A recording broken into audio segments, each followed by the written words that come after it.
Құрметті Алматы тұрғындары және қала қонақтары, қараша айының 20 мен 24 күндері аралығында Астана Жастар театрының Алматы қаласындағы гастрольдік сапары 23 қараша күні Қанат Жүнісовтың алғашқы махаббат комедиясымен жалғасады. Терезенің жақтауына ойып жаздым атыңды.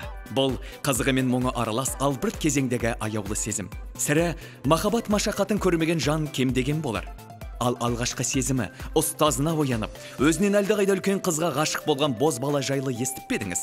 Бұл албырттық па әлде ақмақтық па? Бәлкім бұл шынайы сезім шығар. Езуге күлкі үйрер осындай шытырман оқиғаға құрылған бұл комедия көрермен назарын бейжай қалдырмайды. Мектеп өмірінің кіршіксіз сәттері, алғашқы махаббат, бейгүнә сезімдер суреттелетін қойылым, қызықты ситуация, отымды әзілімен дегеннен жаңызды баурап алары сөзсіз. Себебі үлкен өмірге қадам басып, үлкен әлемнің дәмін татқан адамның жүрек түкпірінде партадағы сол бір аяулы шақтарына деген сарқылмайтын сағынышы сайрап жатары анық. Ал дәл осы сәтті басынан өткеріп жатқан мектеп оқушылар үшін тіпті қызық қойылым болмақ. Басты рөлдерде Данияр Оразаев, Мадина Май, Бейбіт Құсанбаев, Әділ Ахметов, Елдос Шайкенов. Спектакль Ғабит Мүсірепов театрының сахнасында өтеді. Басталуы 18:30-да. Байланыс телефоны 271 42 37 8 701 322 88 28.